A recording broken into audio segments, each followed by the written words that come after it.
अथ द्विचत्वारिंशो अध्याय। कुब्जा पर कृपा, धनुष भंग और कंस की घबराहट। श्री सुखदेव जी कहते हैं, परीक्षित, इसके बाद भगवान श्री कृष्ण जब अपनी मंडली के साथ राजमार्ग से आगे बढ़े तब उन्होंने एक युवती स्त्री को देखा। उसका मुंह तो सुंदर था, परंतु वह शरीर से कुबड़ी थी। इसी से उसका नाम पड़ गया था कुब्जा। वह अपने हाथ में चंदन का पात्र लिए हुए जा रही थी। भगवान श्री कृष्ण प्रेम रस का दान करने वाले हैं। उन्होंने कुब्जा पर कृपा करने के लिए हंसते हुए उससे पूछा, सुंदरी, तुम कौन हो? यह चंदन किसके लिए ले जा रही हो? कल्याणी, हमें सब बात सच सच बतला दो। यह उत्तम चंदन, यह अंगराग हमें भी दो। इस दान से शीघ्र ही तुम्हारा परम कल्याण होगा। उपटन आदि लगाने वाली सरंद्री कुब्जा ने कहा, परम सुंदर, मैं कंस की प्रिय दासी हूँ। महाराज मुझे बहुत मानते हैं। मेरा नाम त्रिविक्रा कुब्जा है।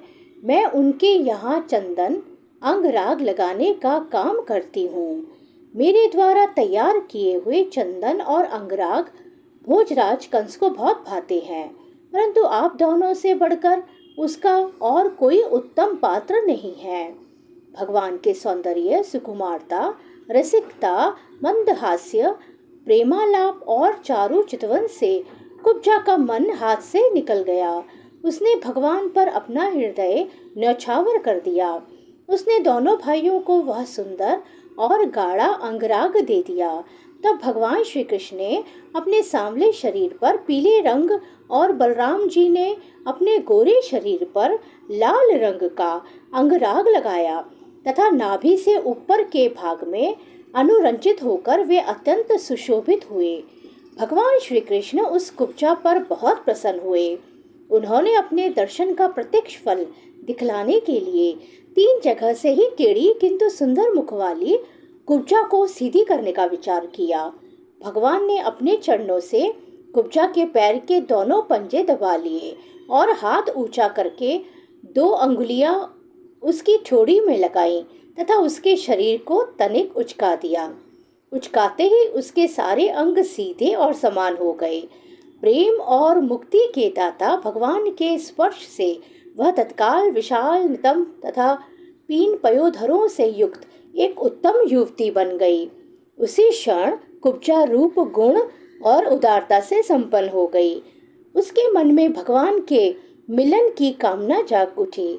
उसने उनके दुपट्टे का छोर पकड़कर मुस्कुराते हुए कहा, वीर शिरोमणि, आइए घर चलें। अब मैं आपको यहाँ नहीं छोड़ सकती, क्योंकि आपने मेरे चित्त को मत डाला है। पुरुषोत्तम, मुझ दासी पर प्रसन्न होइए। जब बलराम जी के सामने ही कुब्जा ने इस प्रकार प्रार्थना की, तब भगवान श्री कृष्ण ने अपने साथी ग्वाल बालों के मुंह की ओर देखकर हंसते हुए उससे कहा, सुंदरी, तुम्हारा घर संसारी लोगों के लिए अपनी मानसिक व्याधि मिटाने का साधन है। मैं अपना कार्य पूरा करके अवश्य वहां आऊंगा। हमारे जैसे बेघर के बटोइयों को तुम्हारा ही तो आसरा है। इस प्रकार मीठी मीठी बातें करके भगवान श्री कृष्ण ने उसे विदा कर दिया। जब वे व्यापारियों के बाजार में पहुंचे तब उन व्यापारियों ने उनका तथा बलराम जी का पान, फूलों के हार, चंदन और तरह तरह की भेंट उपहारों से पूजन किया। उनके दर्शन मात्र से स्त्रियों के हृदय में प्रेम का आवेग, मिलन की आकांक्षा जाग उठी थी। यहाँ तक कि उन्हें अपने शरीर की भी सुध न रहती। उनके वस्त्र, जूड़े और कंगन ढीले पड़ जाते थे तथा वे चित्रलिखित मूर्तियों के समान ज्यों की त्यों खड़ी रह जाती थी। इसके बाद भगवान श्री कृष्ण पूर्ववासियों से धनुष यज्ञ का स्थान पूछते हुए रंगशाला में पहुंचे और वहां उन्होंने इंद्रधनुष के समान एक अद्भुत धनुष देखा। उस धनुष में बहुत सा धन लगाया गया था। अनेक बहुमूल्य अलंकारों से उसे सजाया गया था। उसकी खूब पूजा की गई थी और बहुत से सैनिक उसकी रक्षा कर रहे थे। भगवान श्री कृष्ण ने रक्षकों के रोकने पर भी उस धनुष को बलात् उठा लिया।